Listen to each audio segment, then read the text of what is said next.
When desire is driven by desperation, it becomes manipulation of yourself, your worth, and your energy.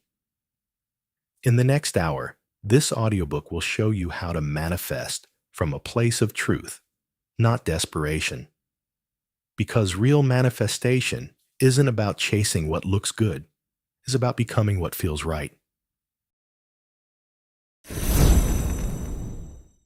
Ask in truth, receive in power. Introduction. You've likely tried it all. Affirmations, vision boards, scripts, rituals, and still something hasn't clicked. Not because you didn't believe, but because no one told you this. What you ask for only manifests when it aligns with what you stand for. This audiobook is not about more methods. It's about deeper alignment.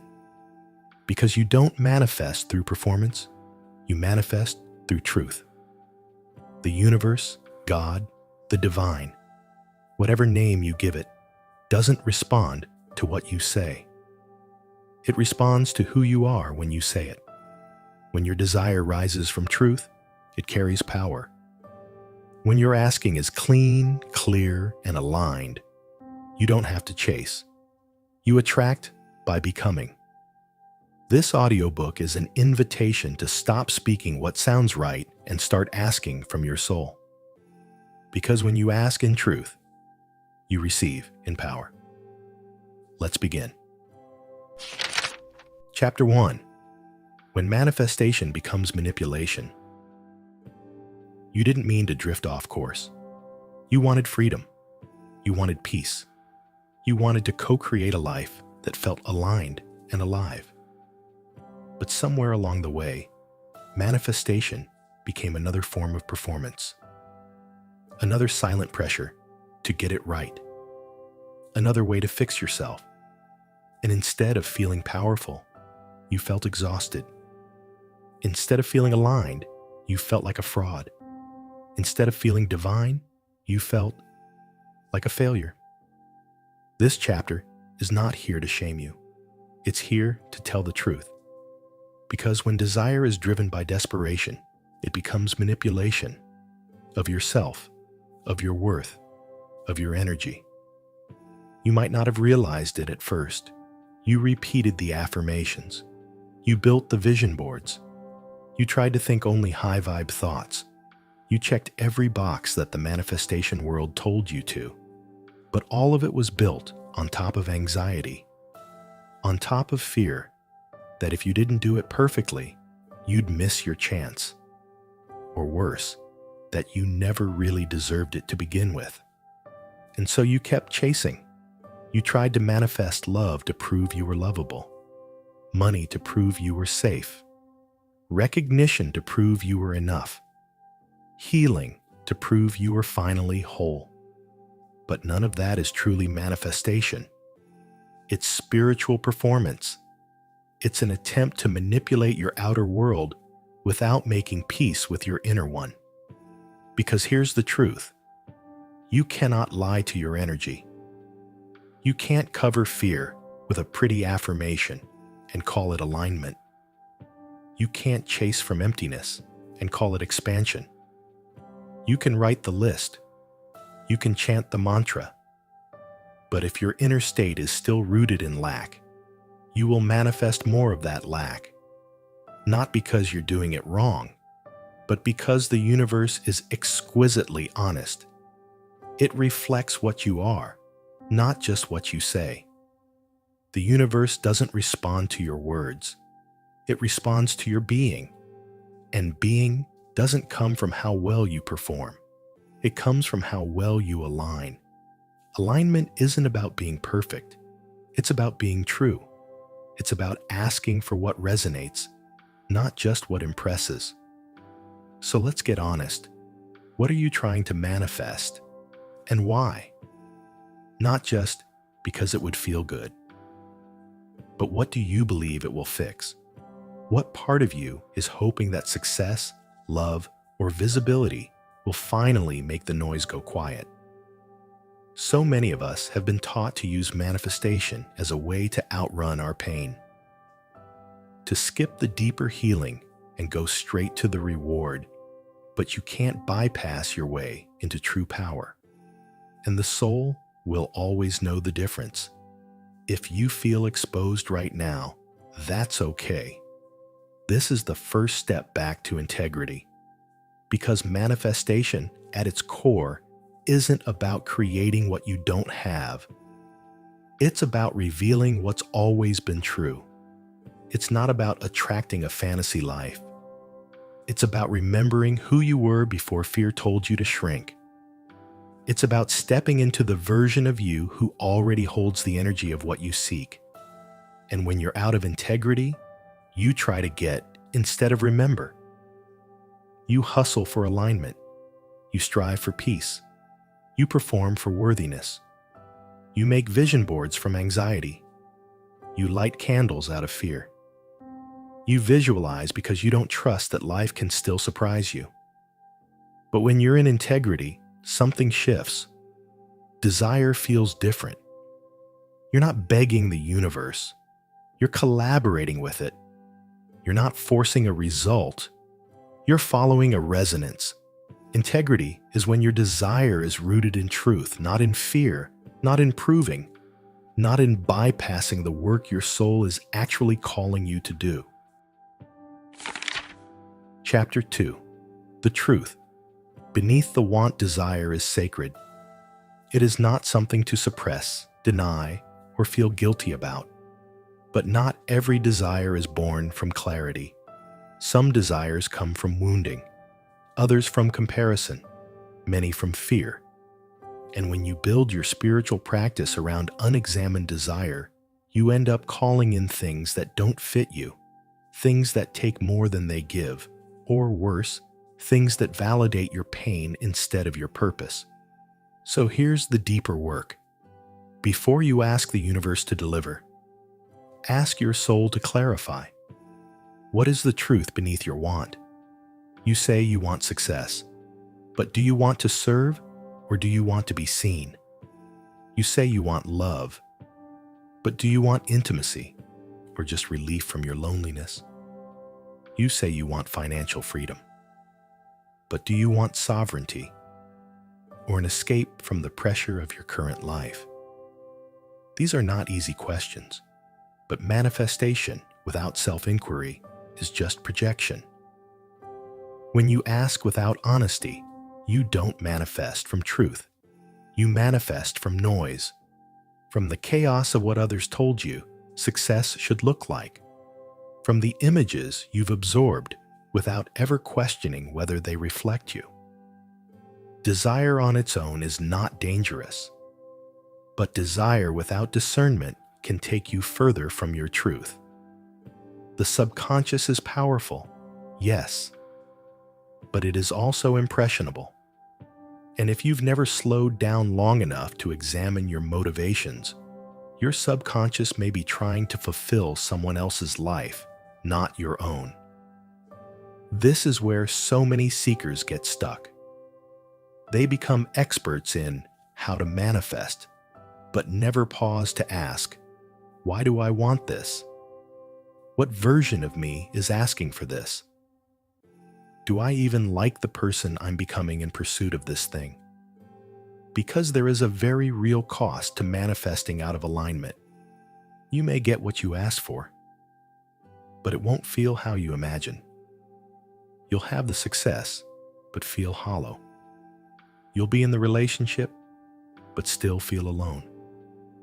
You'll hit the goal and still wonder why it didn't quiet the ache. You didn't get it wrong. You just skipped the inner check-in. You confused hunger for purpose. You mistook urgency for truth. But there's something wiser waiting underneath all that noise, a quieter want, a deeper desire, a holy hunger that doesn't stem from lack, but from calling. That's what this chapter is asking you to reconnect with. The want beneath the want. The thing you've been reaching for that doesn't have a shape or title, just a feeling. Peace, belonging, purpose, rest.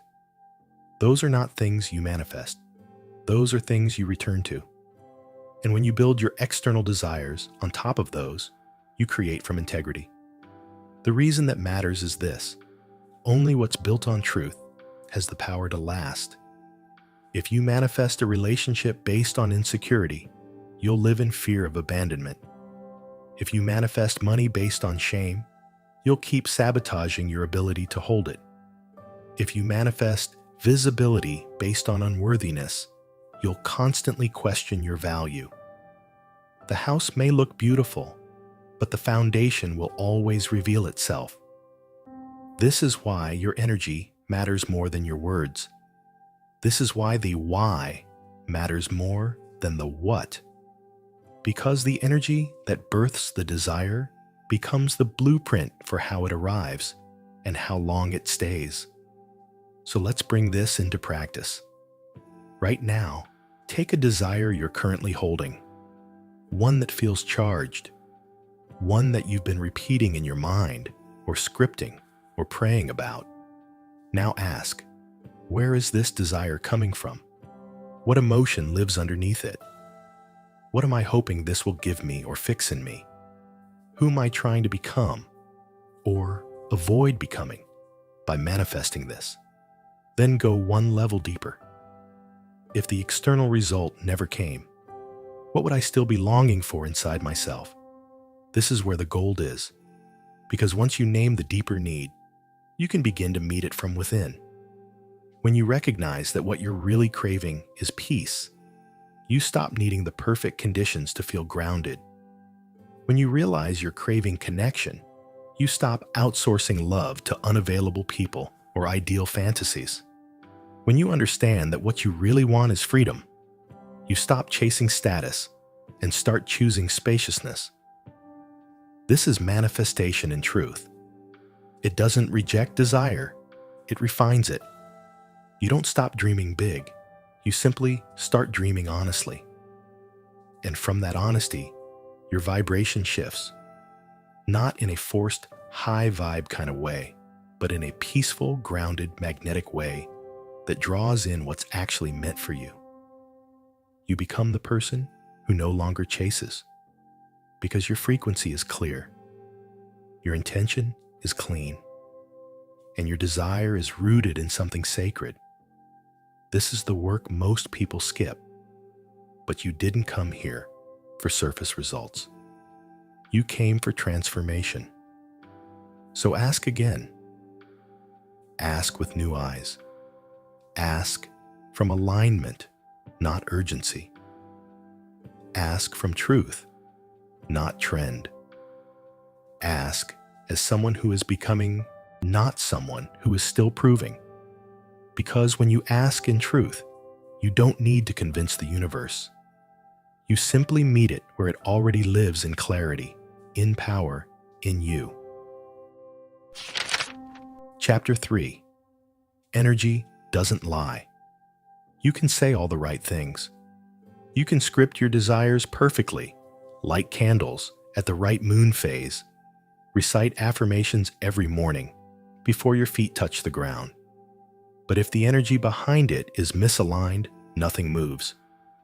Not because you're cursed, but because energy never lies.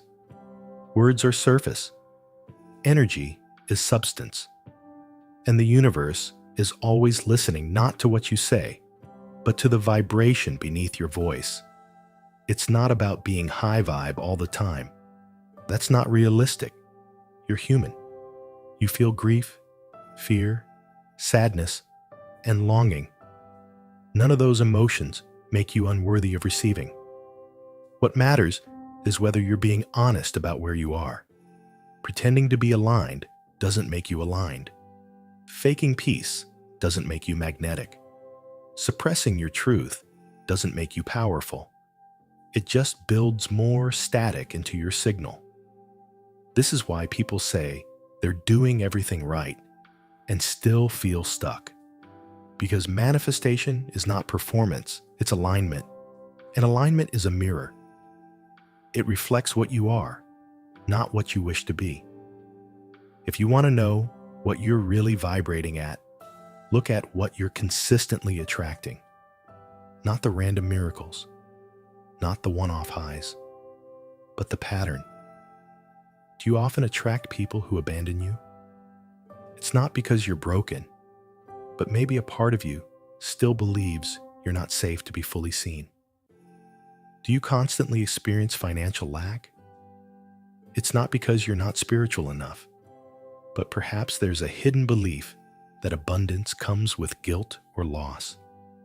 Your energy speaks louder than your mouth ever could, and your external life will always match the energetic agreements you've made within yourself.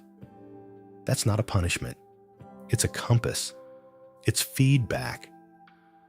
And feedback is a gift if you're willing to listen.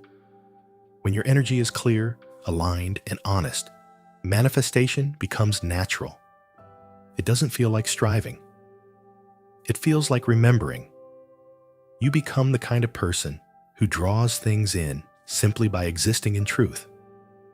But when your energy is murky, when you say yes with your words, but no with your being, you start to attract contradiction. You ask for love, but push it away. You call in success, but avoid visibility. You visualize abundance, but feel unworthy of ease. This is the spiritual double bind so many people live in. They're broadcasting conflicting signals and wondering why nothing lands. Here's what most people don't understand. Energy is not just emotion. It's also intention. It's the unsaid agreements, the subtle beliefs, the quiet expectations hiding under your surface. And unless you bring them into the light, they will run the show. So ask yourself, what hidden assumptions am I carrying about this desire? Do I believe I have to struggle to earn it? Do I think I'll lose myself if I receive it? Do I quietly expect it to be taken away? You might be surprised by what surfaces, but this awareness isn't meant to shame you. It's meant to liberate you. Because once you see the hidden beliefs driving your vibration, you can choose again. You can release the story. You can rewire the association. You can begin to show up as someone who is no longer fighting against themselves. Energetic alignment is not about perfection. It's about coherence. When your thoughts, emotions, intentions, and actions are in harmony, your energy becomes a lighthouse. You stop pushing. You stop pleading. You stop pretending. And you start attracting. Because your signal is clean. This is where manifestation starts to feel effortless.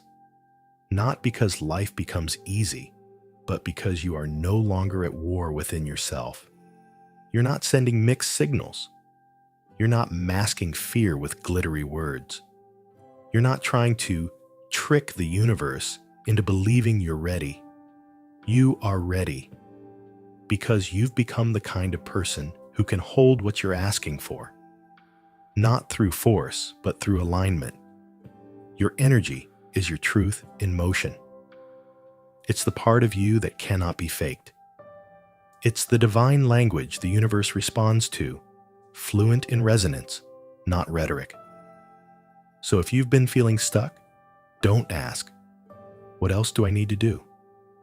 Ask, what else do I need to release? The clutter, the fear, the performance, the internal tug of war between wanting and not feeling worthy. Because when all of that drops, your energy settles, your signal becomes clear, and the things that once seemed far away begin to move toward you like old friends returning home. This is your invitation. Stop trying to say the right thing. Start becoming the right frequency. Because energy doesn't lie.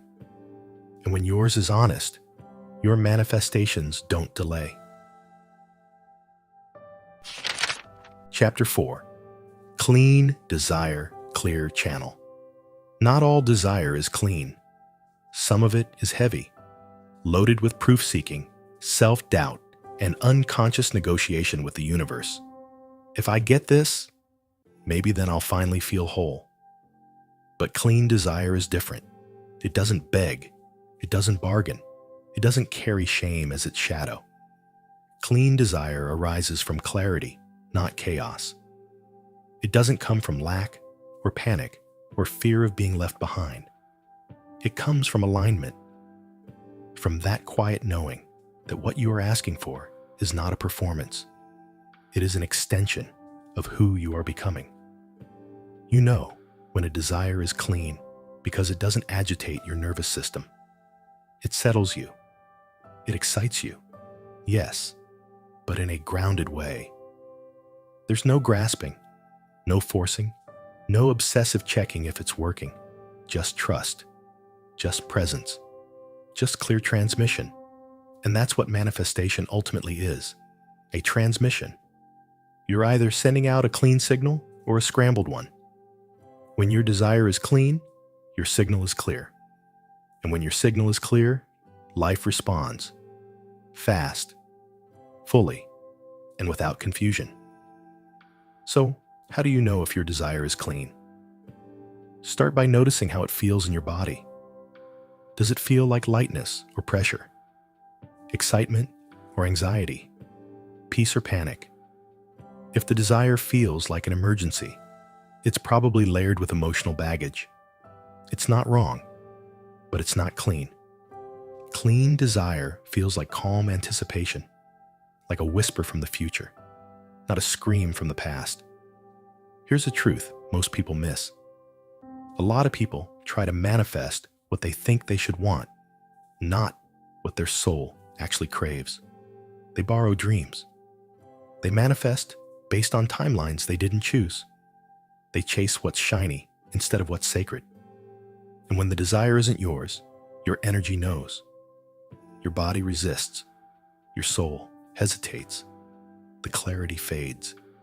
That's because your channel can only stay clear when you're in truth, not when you're trying to impress, not when you're trying to prove you've healed, not when you're trying to play the perfect spiritual role.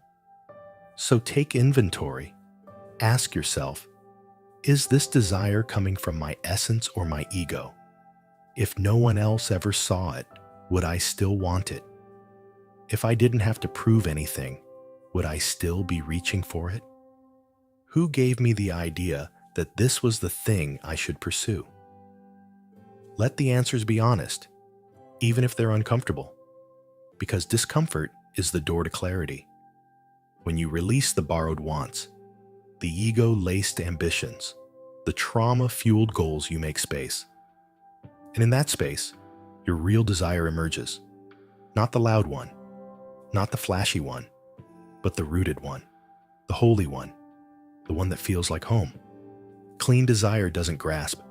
It invites. It doesn't manipulate. It magnetizes. It doesn't need to rush because it knows that what is meant will not miss. That is when you become a clear channel. And what does it mean to be a clear channel?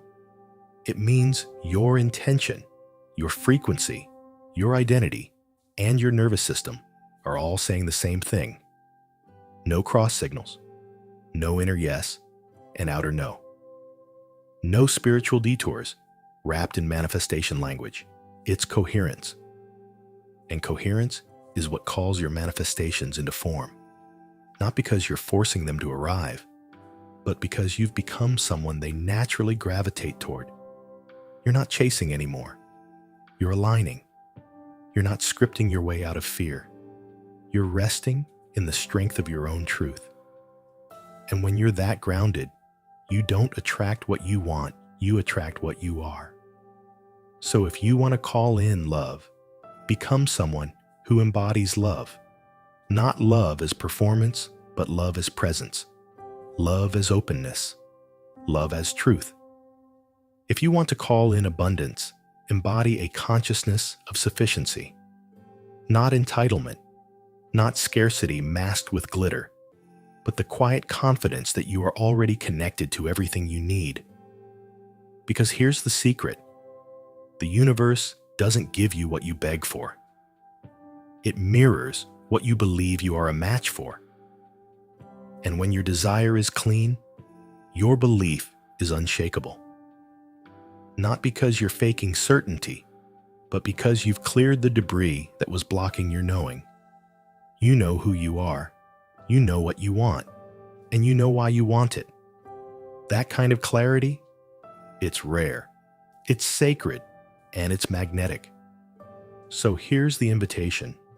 Don't just clean your house, clean your desire, release the desperation, release the noise, release the inherited dreams and the frantic timelines.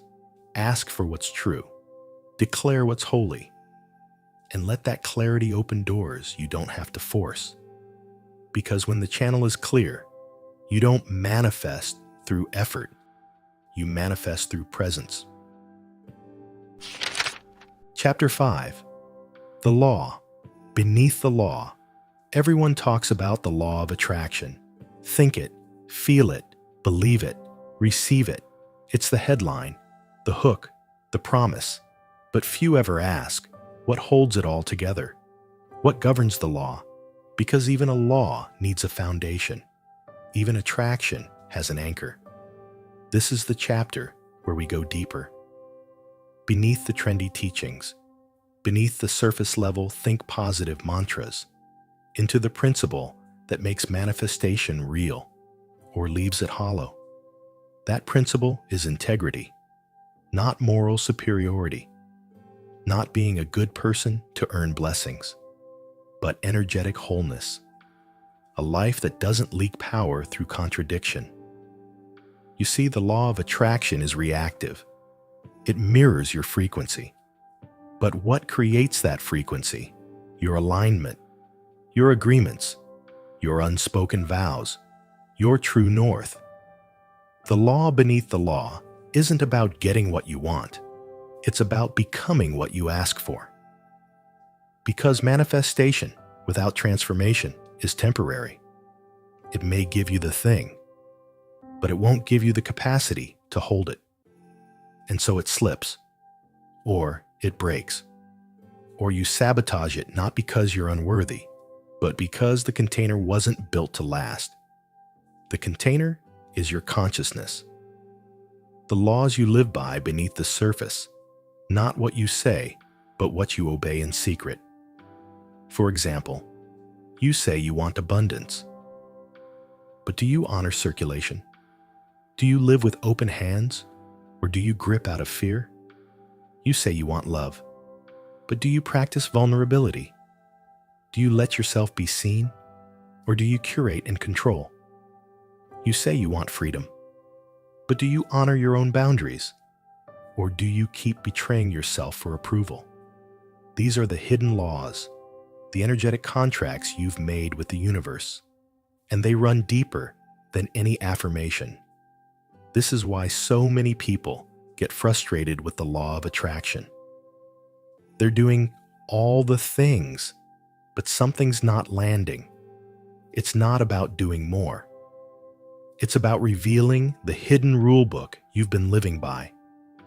Because if your internal law says, I have to suffer to succeed, I'm not lovable unless I'm needed, I must stay small to stay safe, then no matter what you script or visualize, you'll always return to the frequency of that law. And energy obeys law. Always. So what do? You rewrite the law. You make a new covenant with yourself, not through force, but through truth. You decide, I no longer build on fear. I no longer manifest from survival. I no longer create to be validated. I now ask in truth, and I receive in power. That's not just a statement. It's a shift. Because when your internal laws change, so does your field. So does your frequency. So does your life. This is where the law of attraction becomes sacred. No longer a tool for getting, but a mirror for becoming. It's no longer just about magnetizing outcomes.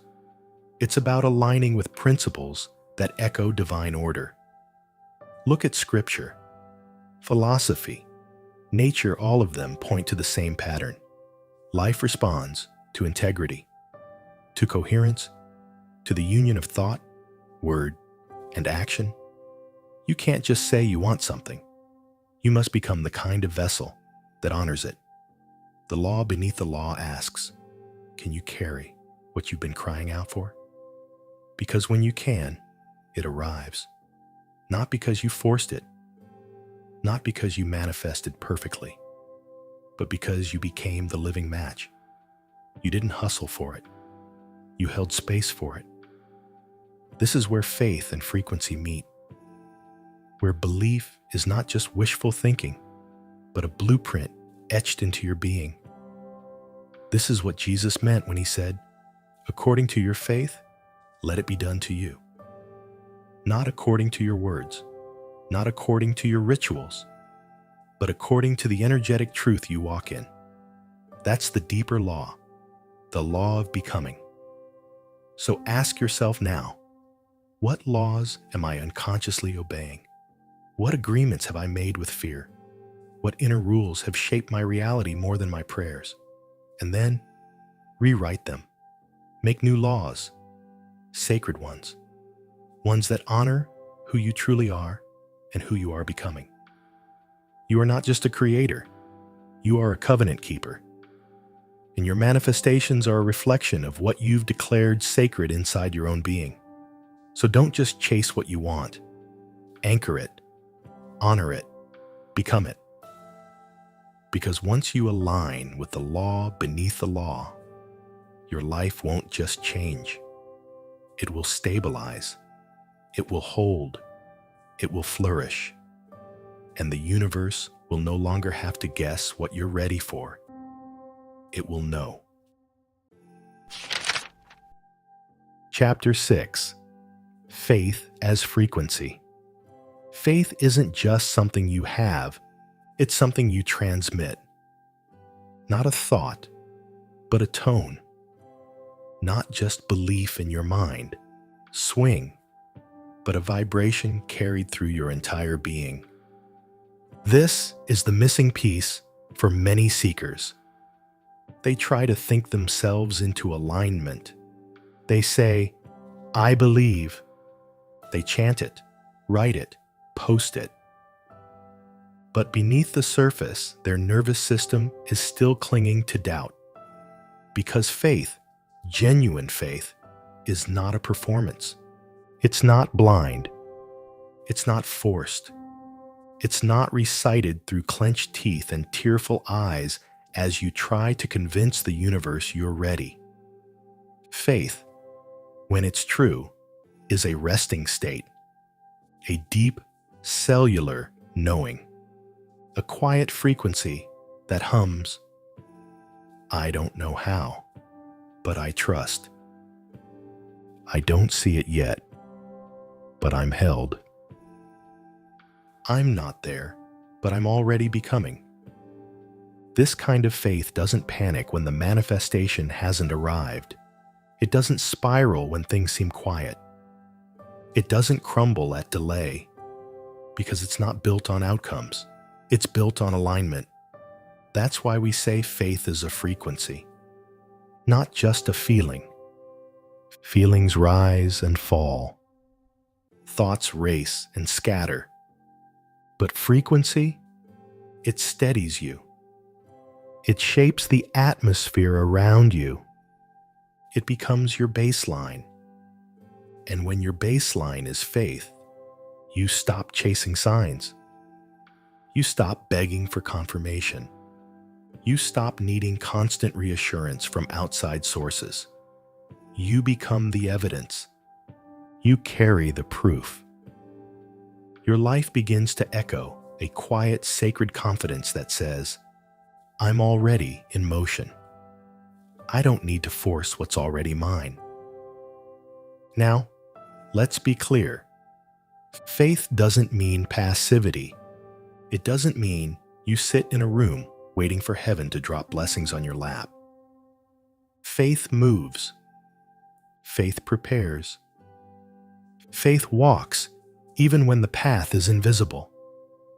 But it walks differently, without frenzy, without fear, without the weight of having to control every detail. Because faith knows the frequency is doing the heavy lifting. And that changes everything. When you operate from this place, you become magnetic.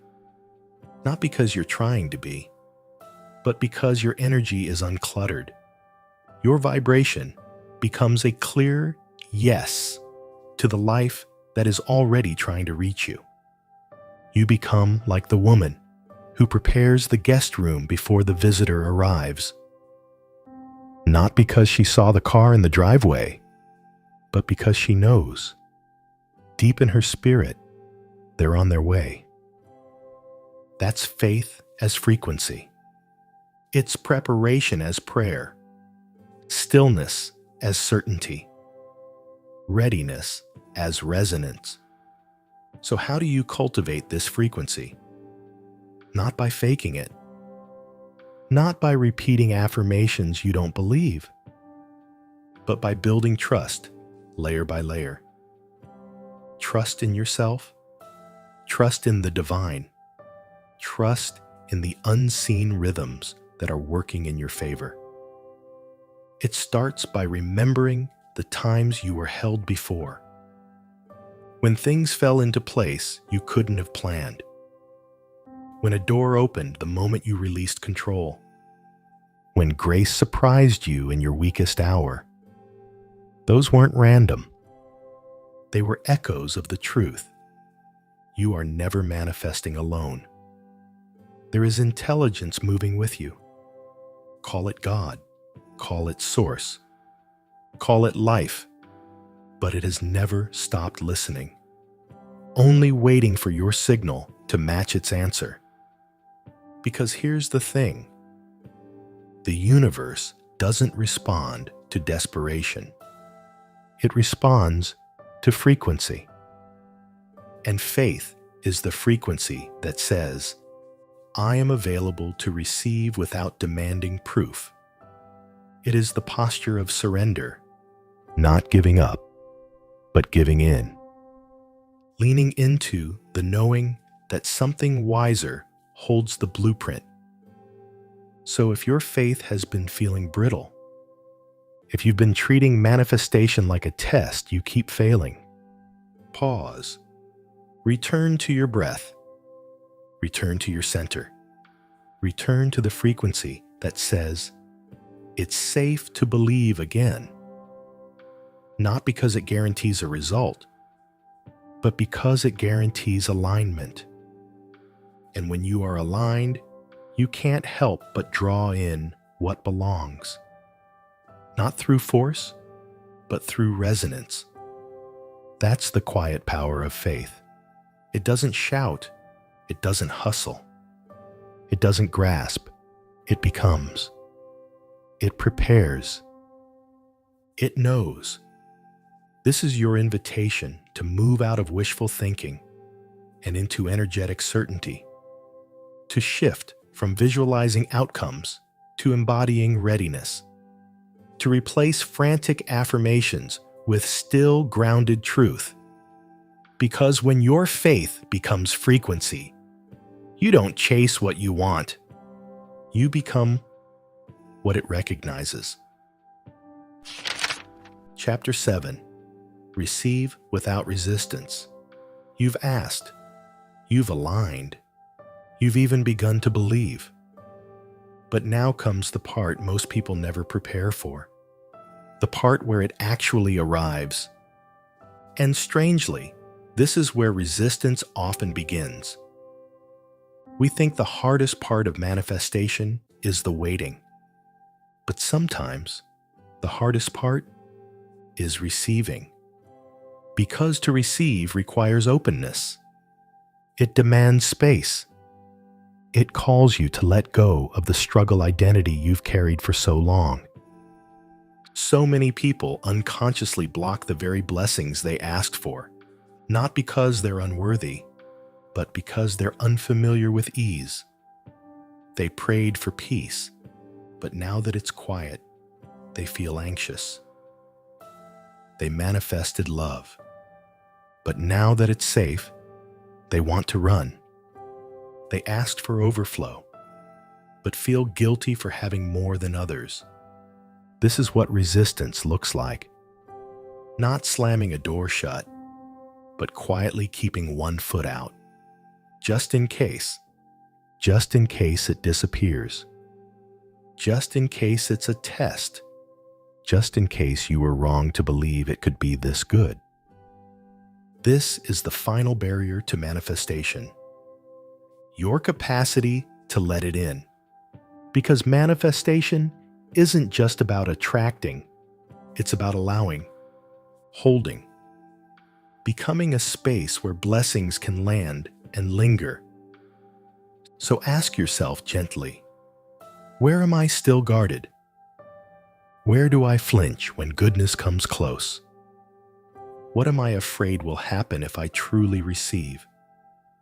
Sometimes we say we want something, but deep down, receiving it threatens the identity we've built. If you receive love, you can no longer hide behind heartbreak. If you receive abundance, you can no longer bond with others over struggle. If you receive clarity, you can no longer avoid the next step. Receiving means change. And change, even when beautiful, can feel terrifying. But here's the truth. You're not here to rehearse your past. You're here to embody your answered prayer. To do that, you must soften the parts of you that learn to equate pain with safety. You must gently rewire the nervous system that was trained to expect disappointment, because blessings will not fight their way in. They wait for invitation. They respond to readiness. This is where many people unknowingly slip back into resistance. They return to striving, to proving, to earning. They say, if I just meditate harder, script more, visualize better. But receiving is the opposite of effort. It's surrender. It's presence. It's the courage to let things be easy. Not because you haven't done the work, but because you finally trust that the work is done. The seed was planted. The soil was tended. Now comes the harvest. And harvest requires receptivity. Think of the farmer. He does not dig up the roots every morning to see if the fruit is growing. He doesn't yell at the soil, "Where is it?" He prepares the basket. He clears the path. He trusts the rhythm. This is your invitation now. Prepare the basket. Clear the internal clutter. Stop rehearsing loss. Stop waiting for the rug to be pulled. Let it be good. Let it feel safe. Let it arrive. This doesn't mean bypassing discernment. It means no longer defaulting to doubt. It means becoming the version of you who doesn't push love away, who doesn't shrink when praised, who doesn't downplay her desire in the name of false humility. Receiving is a sacred posture. It's the hands open, heart unguarded, spirit yielded. It's not weak. It's brave. It takes courage to be available to goodness. It takes spiritual maturity to accept what you once prayed for, without self-sabotage, without delay, without guilt. So if you've done the work to align, if you've cleared your channel, if you've held faith through silence and setbacks, this is your final step. Let it in. Not halfway. Not with disclaimers. Not with one eye on the exit. All the way. Because when you receive, without resistance, you send the universe a message louder than any affirmation. I trust you. I trust me. I trust the timing, the process, and the blessing. And from that place, life expands, not as a reward, but as a reflection. because you've become the frequency of the thing you once chased.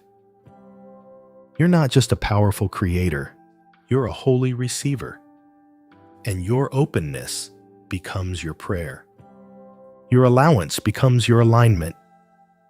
Your joy becomes your invitation for more. This is what it means to receive without resistance. Let it land. Let it stay. Let it change you. Chapter 8. The Prayer You Live. Some prayers are whispered. Some are written. Some are sobbed into pillows at 2 a.m. But the most powerful ones are lived, not recited, not performed, not begged. They are woven into the way you move through the world, in how you choose to speak, how you choose to love, how you choose to show up, even when no one's watching. Because at some point, the line between praying and living blurs. You're no longer just asking for the thing. You're embodying the readiness. You're walking like it's already done. This is the prayer beyond words. The prayer of posture. The prayer of alignment. The quiet, consistent yes that says, I am who I've been asking to become. You don't need to convince the universe anymore. You've become the evidence. And yet, this is where the spiritual path asks something deeper of you. To keep praying, even when it's silent. To keep believing, even when the timeline stretches. To keep aligning, even when no one else understands what you're building. Because lived prayer isn't for applause. It's for resonance. It's for truth. It's for you. We often think of prayer as an upward gesture, something sent to the heavens. But lived prayer is downward. It roots. It grounds. It sinks into your choices and becomes who you are. You don't just ask for peace. You become the kind of person who doesn't stir the waters. You don't just ask for love. You become someone who holds it without needing to control it. You don't just ask for abundance. You become someone who expects it without entitlement, without fear. This is when manifestation becomes ministry. Not the stage kind, not the platform kind, but the kind that begins in the kitchen, in the morning routine, in how you hold yourself in hard moments. Because life is always listening, not to your words, but to your walk. And when your walk reflects your prayer, everything aligns. You don't need perfect circumstances. You don't need everything to look high vibe. You need consistency of spirit. That's what magnetizes. That's what shapes timelines. That's what opens doors no man can shut. So if you're still asking, still waiting, still holding hope, let this chapter be your reminder. You are not powerless. You are the prayer. You are the altar. You are the agreement. The way you rise in the morning. The way you hold your energy in traffic. The way you speak about others when they're not around. These are all invitations. These are all signals. These are all prayers. And the universe responds, not to desperation, not to perfection, but to integrity of being. So don't just speak about the life you want. Walk it. Don't just journal about your dreams. Structure your day around them. Don't just visualize it during meditation. Live like it's already entered the room. Because when your life becomes the prayer, everything shifts. You won't need to force alignment. You are alignment. You won't need to chase clarity. You become the space where it lands. This is the final transformation, from seeker to sanctuary, from asker to answer, from wishful to whole. And no, it won't always be loud. It won't always be visible, but it will always be felt. Your life, when lived as prayer, becomes a signal to the sacred. It moves timelines. It shapes outcomes. It reveals the unseen hand of grace in everything. So breathe. Pause. Look at your life today and ask, what am I praying? Through my actions, my thoughts, my pace, where am I still performing instead of aligning? What would change if I lived like it was already given? You don't need to do more. You need to remember more. That you were never separate from the answer. That the moment you asked in truth, power began to move. And now, you walk as if it's already here. Because it is. Chapter 9. The power that was always yours. You were never waiting for power. You were waiting to remember it. It's easy to forget. We live in a world that trains us to outsource it. To experts, to systems, to signs, to someone else's approval. You look outside and wonder, when will it happen for me? But the real question is, when will I return to what's already within me? Because power is not something the universe hands out like a prize. It's something you awaken to. Something you've carried since before the asking, before the trying, before the scripts and the vision boards and the breath work. This entire journey, every desire, every delay, every breakthrough, was never about getting something outside of you. It was about coming back to the divine current within you. You didn't come here empty. You came encoded, not just with dreams, but with the frequency to fulfill them.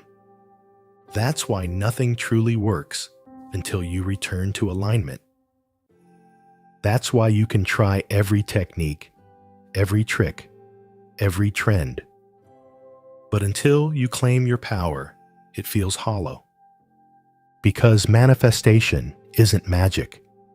It's remembrance.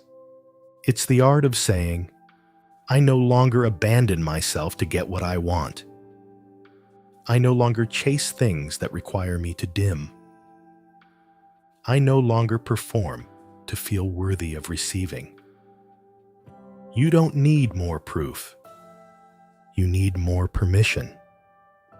To trust your resonance, to follow what stirs your spirit, to believe that your desire wasn't placed there to torment you, but to guide you. Because desire is the divine whisper. It's not greed. It's not ego. It's the signal that your soul is ready for expansion. And when you align with that, not from panic, but from peace, everything begins to shift. This is the difference between power and force. Force manipulates outcomes. Power magnetizes them. Force burns out. Power sustains. Force demands. Power invites. And the moment you remember your power, you stop grasping. You stop apologizing for wanting more.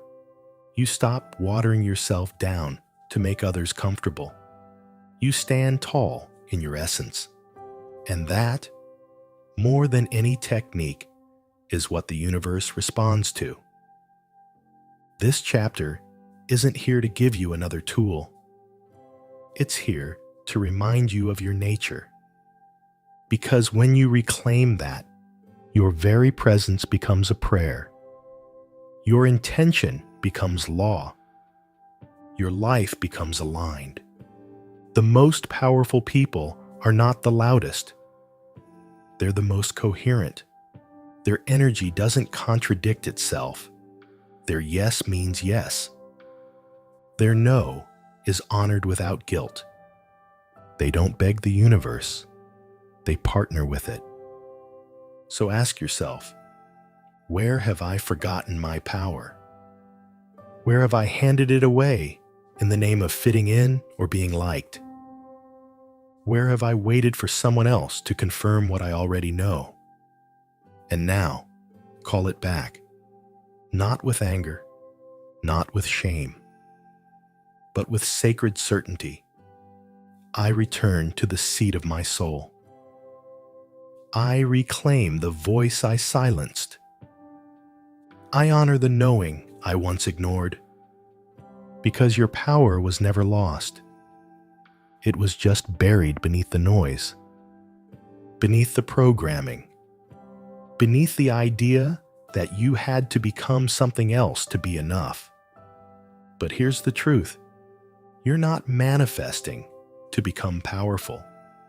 You're manifesting because you are. And power, when remembered, doesn't control. It doesn't grasp. It flows. It leads. It trusts. You don't have to scream to be heard in the spiritual realm. You only need to resonate. The universe is not testing you. It's waiting for you to remember who you are. So let this be the chapter where you stop playing small, where you stop outsourcing your intuition, where you stop shrinking in the face of your own prayers. You are the portal. You are the channel. You are the open gate between heaven and earth. And when you live from that truth, manifestation becomes effortless, not because life owes you, but because you finally align with what has always been yours. Chapter 10. When asking becomes knowing. There comes a moment on this journey, quiet, sacred, and unmistakable, when you stop asking with your lips because your whole life has become the answer. You no longer plead. You no longer rehearse. You no longer look to the sky and wonder if it heard you, because you know. Not in the mental sense, but in the soul-deep resonance that hums through your body like truth. This is the final evolution of manifestation, not needing to ask, because you already are. You don't chase peace. You walk as peace. You don't beg for love. You breathe as love. You don't declare abundance with hope in your voice. You move like someone who knows the river never runs dry. This isn't arrogance. It's alignment. This isn't entitlement. It's embodiment. You asked. You aligned. You received. And now you remember. The deepest form of asking isn't verbal. It's energetic. It's vibrational. It's the state of being that says, I've already agreed with what I once wished for. And in that agreement, everything changes. The desperation fades. The delay loses its power. The fear of lack dissolves. Because you're no longer waiting for proof. You've become the proof. Even when it hasn't yet shown up in the physical, you know it's moving. You know it's forming. You know it's yours because you feel it pulsing inside you like breath. This is not magic. This is mastery. The mastery of the quiet. The mastery of the unseen. The mastery of being so deeply rooted in truth that the external world bends to your frequency, not the other way around. And here's the beautiful paradox. The less you chase, the more you receive. The less you doubt, the faster it flows. The less you cling, the more becomes available. Because now you're not trying to manifest, you're living in harmony with what was already set in motion the moment your heart said yes. You stop needing signs. You become the sign. You stop asking if it's working. You start moving as if it already has. You don't just speak faith. You embody certainty. So many people stay stuck in the asking phase. Endless rituals, endless affirmations, endless questions. But asking is only the door. At some point, you must walk through it. And walking through means letting go of the old identity. The one who needed proof. The one who questioned her worth. The one who tied her power to external outcomes. You can't carry that version of you into this next chapter. She got you here. Honor her. But now, you become the version of you who knows. And knowing doesn't shout. It doesn't scramble. It doesn't second guess. Knowing is still. Knowing is secure. Knowing is silent and powerful. Think of the tree. It does not ask the wind if it will come. It opens its leaves and receives. Why? Because it knows the rhythm. It trusts the cycle. It doesn't question its worthiness of the sun. This is how your spirit must learn to be. Not demanding, not defensive, just open, just willing, just knowing. You may still journal. You may still pray, but it will feel different now. No longer from lack, no longer from fear, but from deep union with what already is. Because asking in truth brings power, and walking in power leads to knowing, and knowing creates the life that never left your spirit's blueprint. It was never about performing the perfect ritual. It was never about tricking the universe. It was about becoming the vessel that could hold what you asked for. And now that you are, let it unfold. Let it flow. Let it be. You've already spoken your truth. You've already cleared the way. You've already shifted your field. So now walk like someone whose prayer has already been heard. Because it has. This is the way. This is the knowing. This is the power that was always yours. You asked in truth. You received in power. Now you live as one. Who knows? Let this be the moment you stop begging and start becoming. Close your eyes for a moment. Breathe in. Not just air, but the truth of who you are. You are not someone trying to manifest. You are someone who has already been heard, already chosen, already aligned. Not because you were perfect, but because you were honest. Because you were willing to strip away the noise, to get quiet enough to hear the truth beneath the performance, and brave enough to walk with it. Let this be the moment you stop looking outward for confirmation. Let this be the moment you no longer treat your desire like a distant miracle. Let this be the moment you stop begging for change and start becoming the one who lives inside the answer. You don't need more signs. You don't need to say it louder. You don't need to ask again. You've already aligned. You've already cleared. You've already opened. And now, you allow. In your stillness, power grows. In your presence, truth becomes magnetic. In your willingness to walk as if it's already done, it is.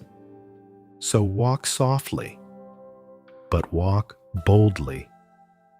Because everything you once hoped for is no longer waiting on the other side of effort. It's flowing through the version of you who finally remembered it was never about earning. It was always about embodying. Ask in truth, receive in power, live in knowing. You are the answered prayer now, and your life is the living proof